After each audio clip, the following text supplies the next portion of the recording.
and welcome. This is the Ben Shapiro Show. Got a lot coming up for you this hour. A little bit later on in the hour, I'll be joined by my buddy Matt Walsh from the Daily Wire. He was censored by Twitter after President Trump retweeted him. His great sin? He mentioned the possibility that some of the numbers that were being reported in Michigan were wrong. It turns out that he was right. Twitter censored him anyway, because that is the way things work over with our social media betters. But we bring you the latest from the presidential race. So over in Pennsylvania, they've announced that Allegheny County is not going to begin counting about 30,000 ballots until tomorrow. These systems are just broken. They're just broken. I mean, the possibility of undermining public confidence is so unbelievably high when you delay the counts this way. When you're not counting through the night, when you are delaying the counts. And obviously, it's because of this patchwork of laws that have been created. And that's not just on Democrats. That's on Republicans. It was on Republicans in Wisconsin. It's on Republicans to a certain extent in Arizona. Right. Well, a lot of the messes that are created here are bipartisan messes, and they require an actual cleanup. There's a reason that Florida runs this thing really tightly, runs a really clean ship when it comes to the voting count. According to Chris Potter, the reason why Allegheny County, which includes areas that are very Democratic and could make up the difference for for Joe Biden against Donald Trump in Pennsylvania right now, Trump holds a very slim lead in Pennsylvania. And the reason that Allegheny County apparently is being delayed is because the ballots in question, according to Chris Potter, who's a reporter for WESA, require special attention. The vast majority, up to 29,000, involve a situation where a vendor sent the wrong ballot to voters and then had to reissue new ballots with the correct races. The challenge is there are now voters who have two ballots, one with the wrong races. So you have to give those ballots special scrutiny to make sure that A, people don't vote twice, and B, if they just send in the old one, they don't vote in races they aren't eligible for, so you can't just scan them along with the rest. Other ballots in the pot include those that don't scan for whatever reason, like when an ATM won't process the amount of a check you want to deposit, so you have to bring it into the bank office. When ballots require special scrutiny, the county records the vote through a return board whose members are sworn in for that purpose. The board reviews the results tallied up by election workers after polls close, but also addresses provisional ballots, military ballots, etc. The board's members are set to be sworn in tomorrow, the Friday after Election Day. There's nothing nefarious here.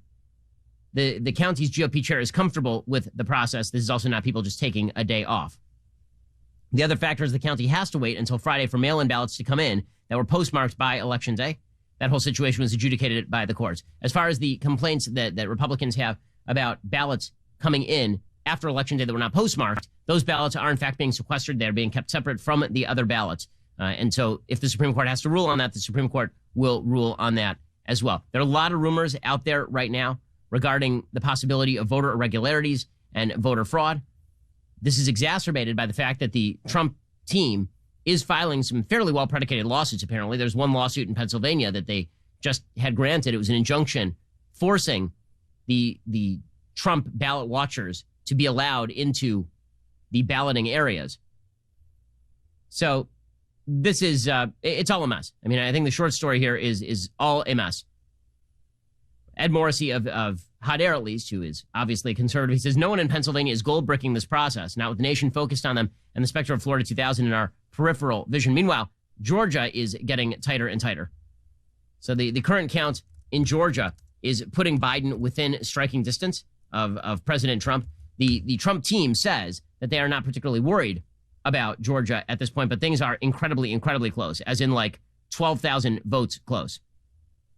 And a lot of the ballots that are coming in are coming in from particularly Democratic areas. So Team Trump is attempting to now cure ballots, apparently. There are about 8,000 ballots that they're attempting to cure, people who put in their ballot, but there was a mistake on the ballot, and so now they're trying to fix those.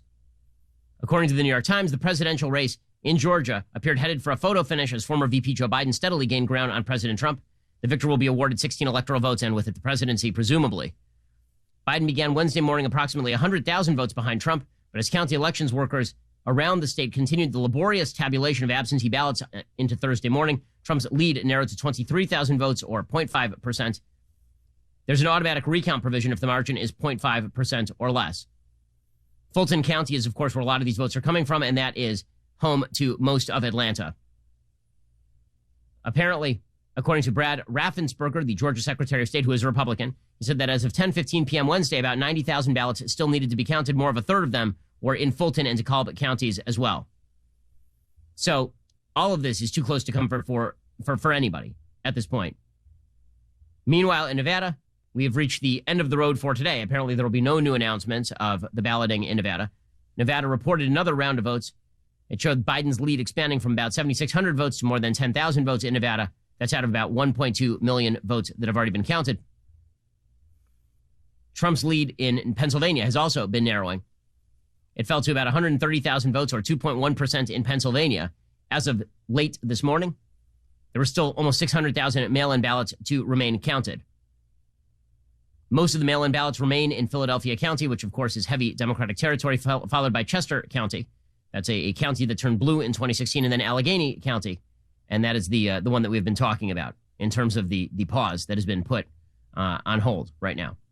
So bottom line is this: it is all a mess, and we're all going to have to wait, and we're all just going to have to get over it.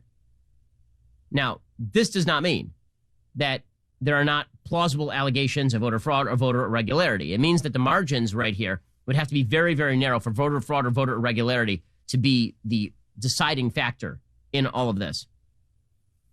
We're going to find out by tomorrow. I think that by tomorrow, midday, we're going to know exactly where we stand in the vast majority of these states. Arizona remains a toss-up state. There's apparently going to be a late-night dump by the Arizona Secretary of State of data. Team Trump seems pretty confident that they are actually going to overwhelm the Democrats in Arizona with the late-breaking ballots and take over there. Now, one of the things that you've heard from the media is that it is ridiculous that Trump is wanting the votes to be counted in Arizona, but he wants the votes counted. He wants the votes paused in Philadelphia. There's a reason for that. In one, he believes that there is a well-predicated legal challenge. In one, he believes that there is not, or at least his legal team does. Right? The fact is that in Arizona, there is yet to be real accusations of voter impropriety. The only one that I've heard is Sharpiegate, and it turns out that that is likely untrue.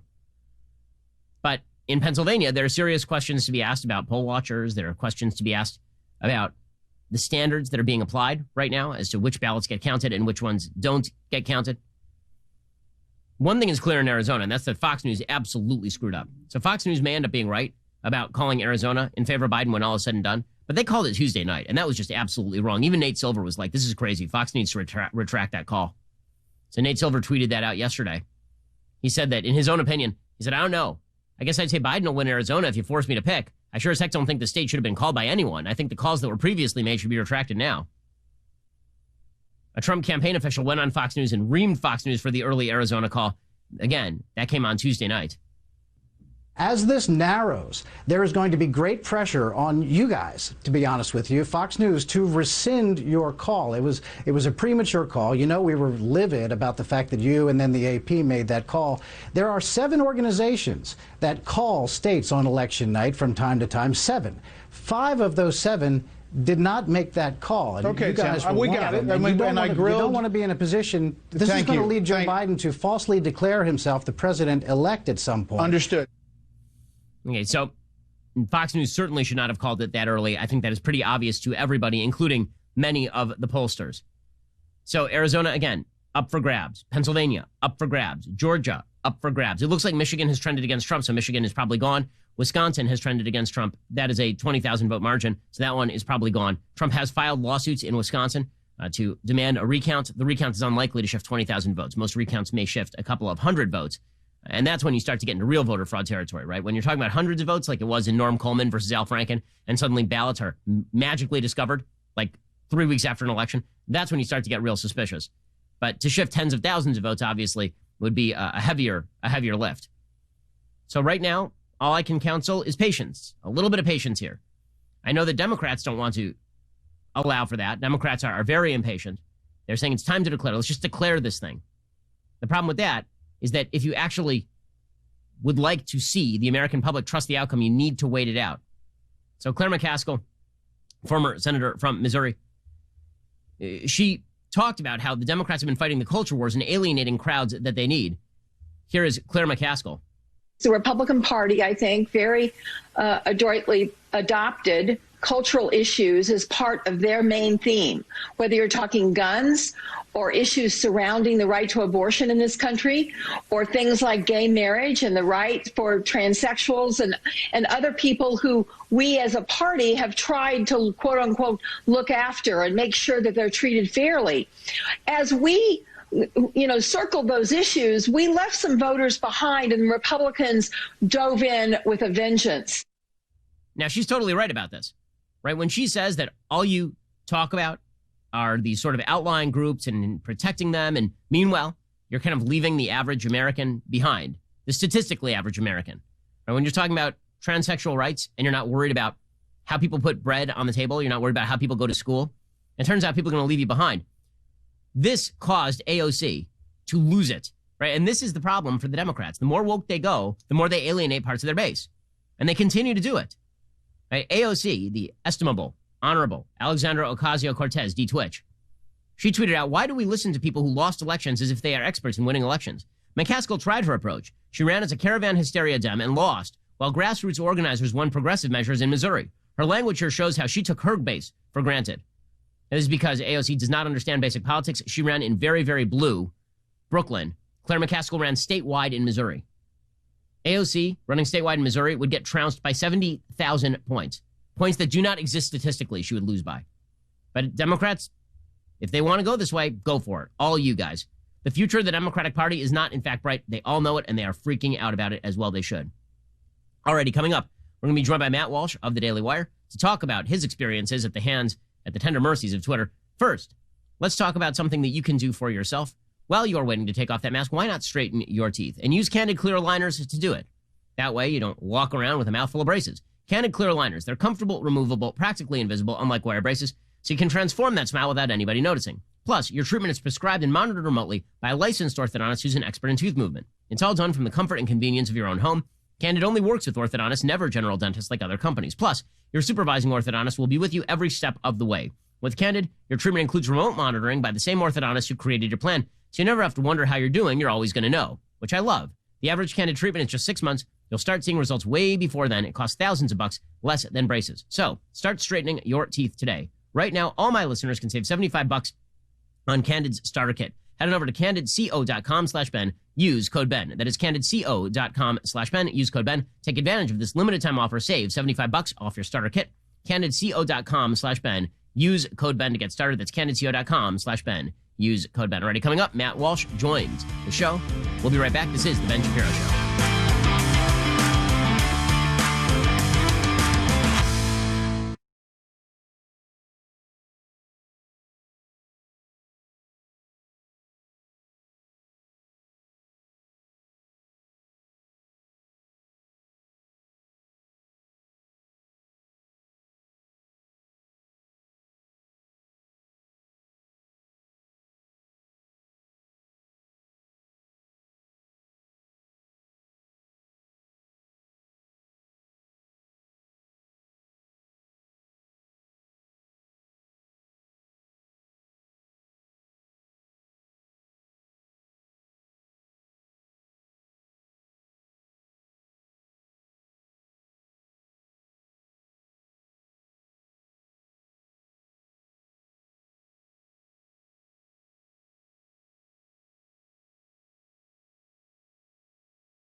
Welcome back. This is the Ben Shapiro Show. Well, if social media had not put its thumb on the scale in the middle of this election, Donald Trump would likely be a runaway favorite to win the election. As it is still not over. He very well could end up as president, but social media has played a heavy role in restricting what people can see and what people can hear, and they are continuing to do so, even as President Trump tweets about the situation at the ballot boxes across the country, even as he tweets about the possibility of voter irregularities.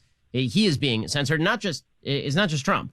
Right? Our own Matt Walsh here at the Daily Wire, host of the Matt Walsh Show, he had the temerity to tweet something out that was then censored by Twitter.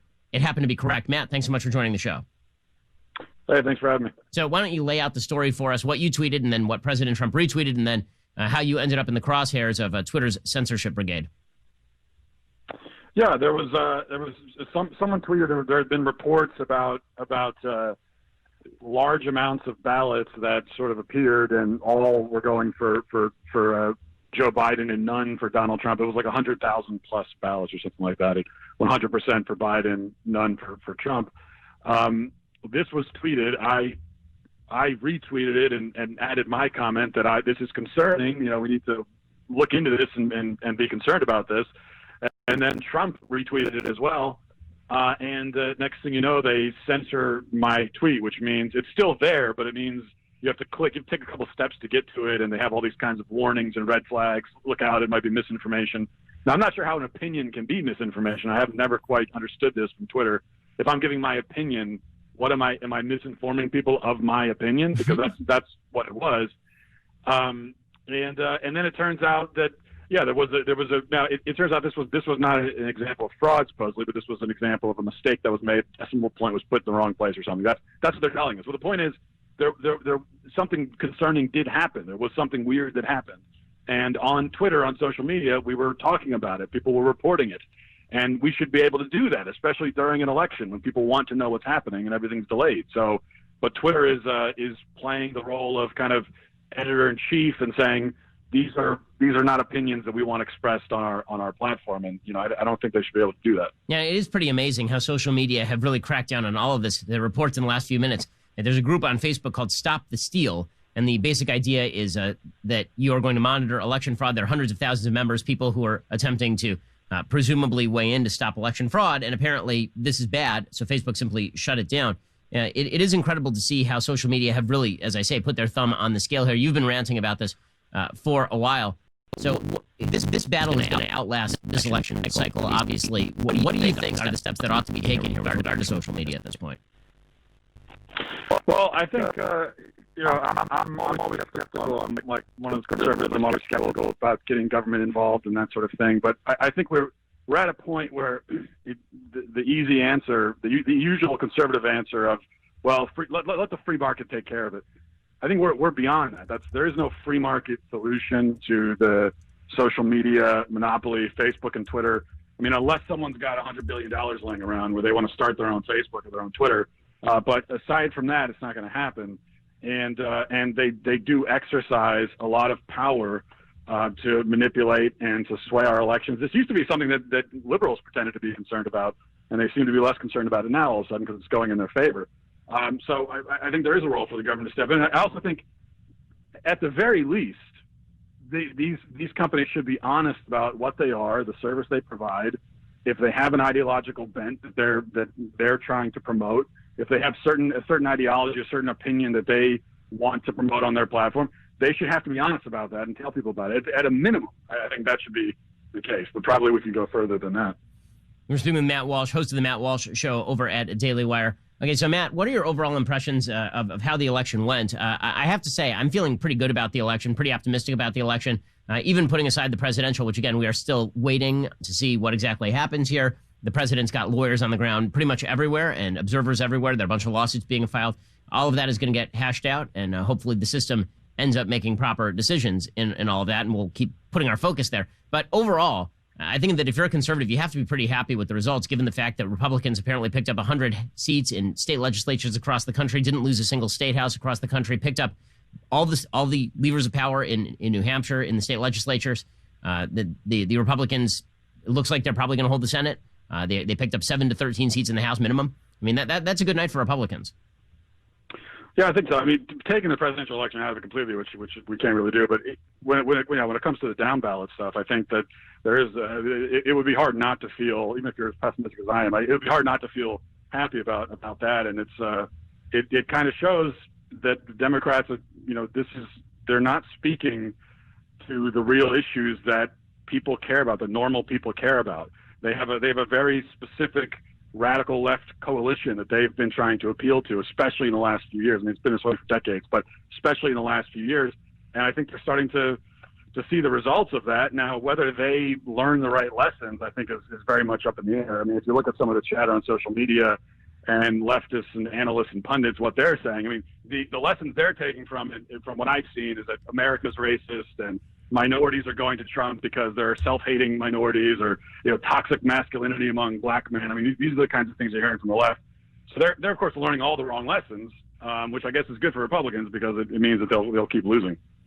Yeah, I mean, that is the good news for Republicans. I think that Democratic coalition is getting more and more fractious, and I think that it is going to fracture. I think one of the reasons you saw such a big spike in the Latino vote for Republicans, particularly in Florida and Texas, is the Democrats decided that they were going to embrace socialism, which is what many Latinos and Hispanics were attempting to avoid by coming to the United States in the first place. They've decided they were going to embrace Black Lives Matter and proclaim that all minorities in the country were incapable of succeeding, which is just something that a huge number of minorities disagree with.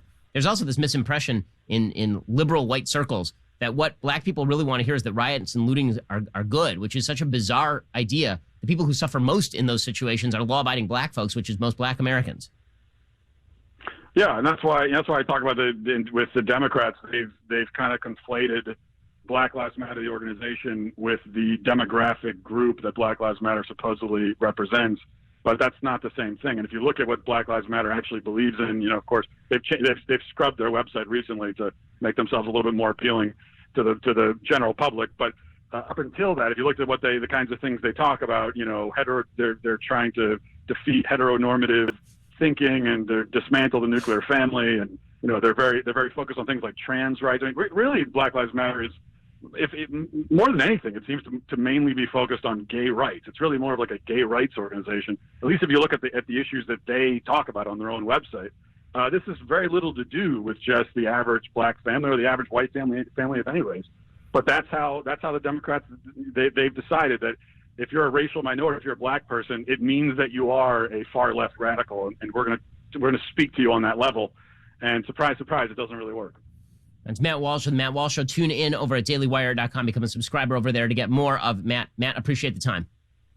Thanks a lot. Alrighty, coming up, all of your election updates. We'll get to all of your election updates. Coming up, you're listening to The Ben Shapiro Show.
This is the Ben Shapiro Show. A lot of talk today about the possibility of voter irregularity. Over in Nevada, Rick Grinnell held a presser in which he talked about voter irregularities in Nevada. The accusation is that there are votes that are not being counted, that there are poll stations that are not being properly watched. Now, look, every incident needs to be fully investigated. Lawsuits should be filed. We want all of our elections to be as clean as humanly possible. Here's Rick Grinnell making the allegations. Ballots are not automatically legal votes until they're checked. We are not being allowed to check. The Harry Reid machine recklessly threw ballots into the mail, and now we cannot check.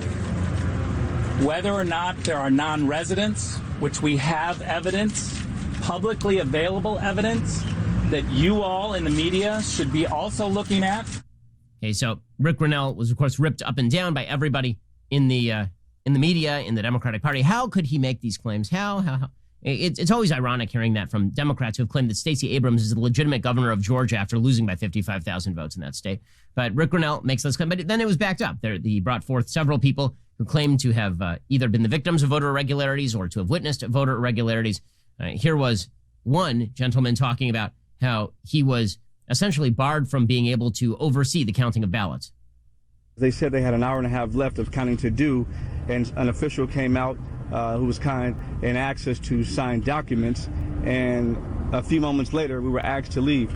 Well, I find it ironic we were asked to leave within 10 to 12 minutes when they said they had an hour and a half of counting left to do, and clearly that was an attack, I think, on any type of conservative media or any individual or entity that wanted to have access and cover. Okay, so his claim, this gentleman's claim, is that he was basically ushered out of the area where he was allowed to oversee the ballot counting, and his suspicion is the Democrats did that. Okay, so that was one claim. There were other claims of voter irregularities as well. Here was another one from Nevada. My name is Jill Stokey. I went to vote and was told I already voted. I pursued the matter, and in years past, I always voted in person. This time, they mailed out the ballot, and somebody took my ballot. They also took the ballot of my roommate. I was told by the interviewer from Channel 8, when I said, did other people do this? He said, yes. He said, you're the first dummy. Okay, so there's a woman claiming that her ballot was stolen, that she didn't get to legitimately vote. And more allegations. There's several allegations that are brought forth in Nevada. And again, things are really, really tight in Nevada. Nevada is a place where the vote right now between Biden and Trump is separated by like 10,000 votes out of 1.2 million cast. It is incredible how close the close states are. Right? Nevada is within 10,000 votes. Georgia is now within 15,000 votes. Pennsylvania is within a few tens of thousands of votes, and there's still plenty of votes that still have to be ruled in. Arizona is getting extremely close, like way too close for Democrats' comfort. Here are some more of those allegations from Nevada. We firmly believe that there are many voters in this group of mail-in people that are not proper voters.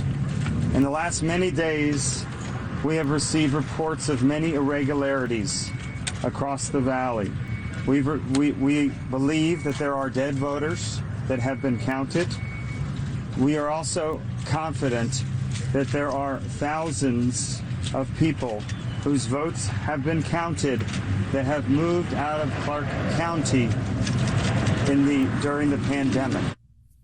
Okay, so again, all this has to be investigated down to the ground, because if we are going to have any sort of legitimate feeling about the outcome of the election, this all has to be litigated out, and we're going to need to find out about all that. Now, hilariously enough, the media are very upset about this. Entire article in the Washington Post today from Simon Denyer, Rick Nowak, Adam Taylor, and Siobhan O'Grady. The title is "World Watches with Unease as Drawn-Out Contested Election Batters America's Global Image." Okay, so first of all, who gives a crap what people in France think of America's elections? Okay, the elections are free. All the processes will go forward. 160 million people will vote. I mean, that's an extraordinary number. Like, try to wrap your head around the idea that 160 million Americans are going to vote. That's an amazing thing. It's a pretty great country, is it not? Okay, but apparently we're supposed to take seriously that somebody from Croatia is like super pissed that Trump is challenging some of the procedures in court.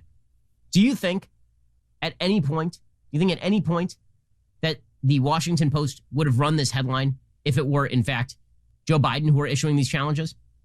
Hillary Clinton wandered around for 4 years claiming that the Russians stole the election. They didn't run any headlines about how the world looked at Hillary Clinton with disdain because of it. They're still pretending that Stacey Abrams is governor of Georgia, for God's sake. Okay, nonetheless, we have to hear about the rest of the world and what they think of us. Yes, I want to hear about the Yemenis. Well, what do the Yemenis think of us? Washington Post. As the world reckoned with another day of uncertainty over the result of the U.S. presidential election, Trump's premature victory claim, unsubstantiated allegations of voter fraud, and the threat of legal challenges continued to overshadow the drawn-out vote count from which no clear winner has emerged. The indecision was met with deep unease around the globe over what lies ahead for the U.S. political process and more than a little glee from America's traditional adversaries. Amid the slow counts, as the Washington Post, America's global image as a model for other democracies to emulate has taken yet another battering, especially among its allies around the globe. Weird, because you know what I'm not seeing? Widespread violence like we were told was going to happen. There might have been if Trump had won a clear victory. You know what I'm not seeing? I'm not seeing any of these evil, terrible Trump supporters doing anything terrible. I know MSNBC is trying to drive that image, but it in fact has not materialized. It's been actually kind of funny to watch MSNBC try to drive the idea that horrible things are happening when Republicans protest. So, for example, clip 10, here's MSNBC freaking out over a crowd of people literally kneeling and praying in Maricopa County. Right now they're kneeling in prayer, but one of the things that we've seen is them chanting very loudly, count that vote, and then we've got poll workers that are coming off of shift, and the poll workers have to be escorted out by armed sheriff's deputies down those stairs and into vans and taken away from here. So this is the type of scene that we're seeing. We're going to get a little bit closer here. We don't want to get too close. A lot of people in the crowd are not wearing masks. Yeah, so we don't want to get too close. They're not wearing masks. What a dangerous crowd. Dangerous. Such a dangerous crowd. So much danger. Did you see that as a dangerous crowd right there? Because that did not look like... These are the same people, like things were on fire behind them during the rioting and looting during BLM, and everybody was like, wow, this is mostly peaceful. My leg is on fire. It's a mostly peaceful fire. Yeah, I take them very, very seriously, all of these folks. We'll get to more of this in just 1 second. First, let's talk about the fact that you're watching the news right now. We're all watching the news right now. You're listening to shows like this one. You need a pair of wireless earbuds because you are not living in 1972. You need a pair of wireless earbuds that works for you and that fits your ear properly and that looks good and that doesn't cost you a fortune. If those are your requirements, let me recommend Raycons. Raycon's newest model, the Everyday E25 earbuds. Those are the best ones yet. 6 hours of playtime, seamless Bluetooth pairing, more bass, a more compact design, and noise isolating fit. Raycon's earbuds are stylish and discreet, no dangling wires, no stems. Give them a try. Raycon has a 45-day free return policy, so you can make sure they are the pair of wireless earbuds for you. One of the reasons I love my Raycons, they fit my ear perfectly because I can customize the fit to my wonderful ear. Unlike the one-size-fits-all version, I don't have to worry about them falling out because, again, I can make them fit my ear perfectly. Now, for a limited time, get 15% off your order at buyraycon.com/Ben. That is BUYRAYCON.com/Ben for a 15% discount on Raycon wireless earbuds. They are the best earbuds on the market for the price. By raycon.com/Ben, BUYRAYCON.com/Ben, buyraycon.com/Ben. Okay, so again, the Washington Post very upset about how the world is seeing us. In Japan, America's closest ally in Asia and a country whose post-war constitution was largely written by Americans, U.S. election updates dominated television news. The Mainichi newspaper said the events even called into question the intrinsic value of democracy, adding that responsibility for fanning the divide and amplifying the confusion lies with Mr. Trump. Again, I'm not willing to hear this from people who played along with all of the Russian collusion hoax crap that we did for years on end because Democrats could not accept that they lost an election. Now, listen, I'm somebody who says that I don't think this election is going to be decided by voter fraud. I don't. I think that in order for voter fraud to decide the election, you have to be talking, given the margins we're talking about 10,000 votes in places. I don't think that's what's happening here. With that said, every single allegation of voter fraud ought to be fully investigated. Any allegation that poll watchers are being barred from places of polling ought to be investigated. People being disenfranchised ought to be investigated. I want everybody who legally cast, I've been consistent about this across the board. Everybody who legally cast their ballot should have their vote counted. Everybody who illegally cast their ballot should not have their vote counted. It's that simple. But the media don't have that standard. It's only when Republicans whine about this kind of stuff or complain about this kind of stuff that they start to suggest that America's soul is on the line. U.S. leaders preaching about global human rights and democracy has always cared more than a whiff of hypocrisy for many observers abroad. says the Washington Post. But the idea of U.S. democracy, albeit imperfect, still has the power to inspire. Tatsuhiko Yoshizaki, chief economist at the Sojus Research Institute in Tokyo, says, America has represented optimism looking forward in ideas, and yet over the past 4 years, we have come to see the dark side of the United States. Okay, so this is just another Trump hit, right?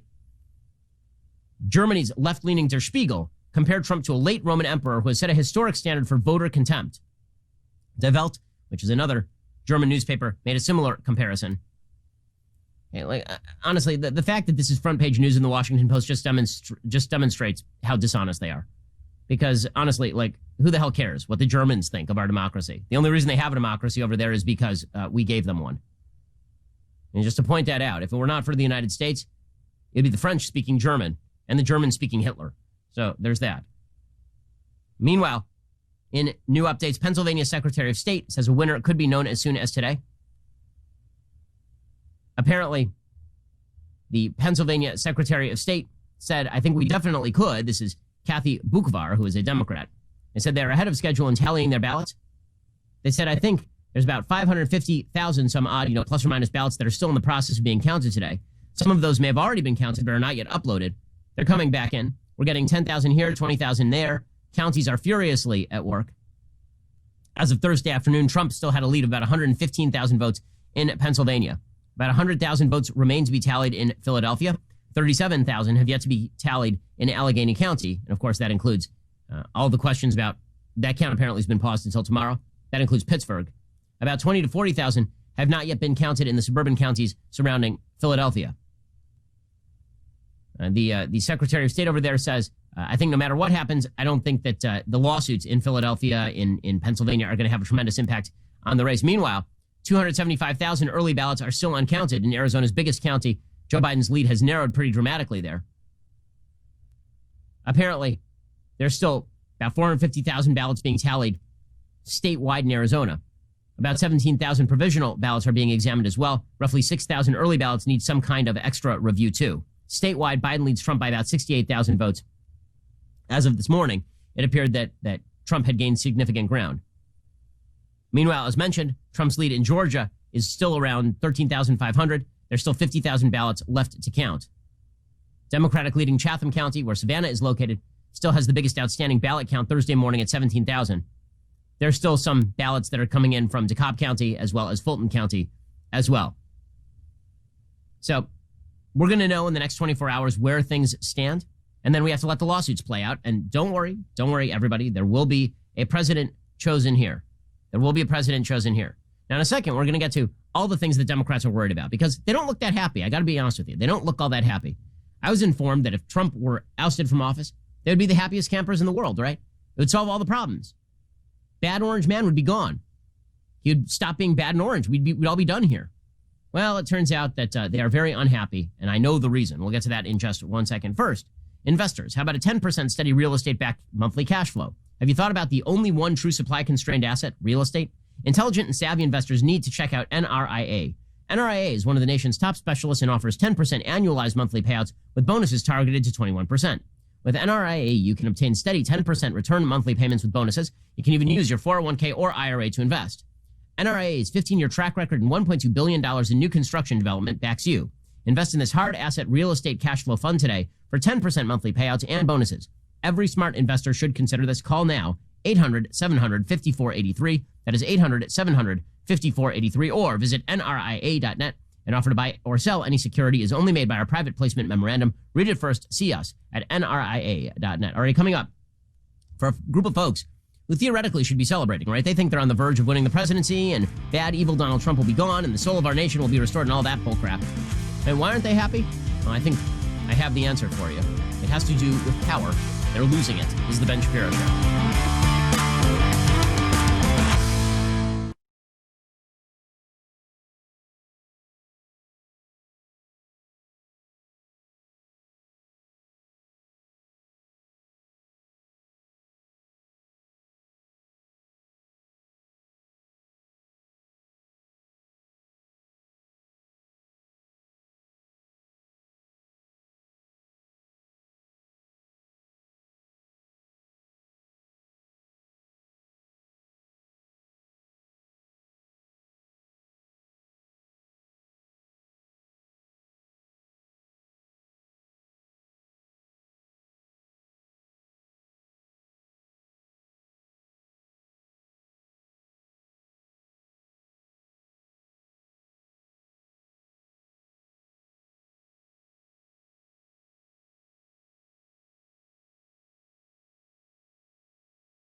Welcome back. This is the Ben Shapiro Show. So, why aren't Democrats happy?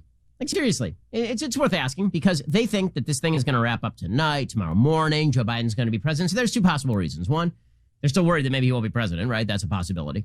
Two is they think that Joe Biden is going to be president. But this was never about getting Donald Trump out of office.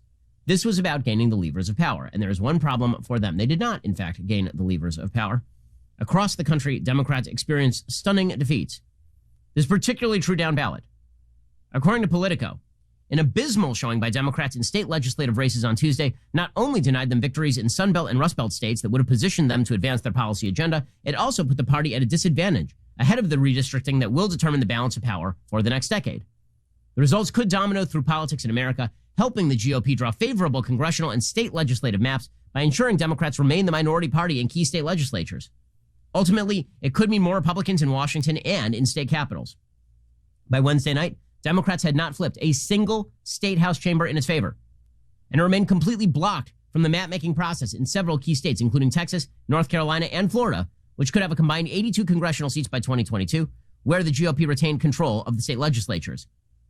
Democrats fell far short of their goals. They failed to build upon their 2018 successes, and they may have Donald Trump to blame. Christine Polisi, a spokesperson for the DLCC, Democratic Legislative Campaign Committee, said on Wednesday, it's clear Trump isn't an anchor for the Republican legislative candidates. He's a buoy.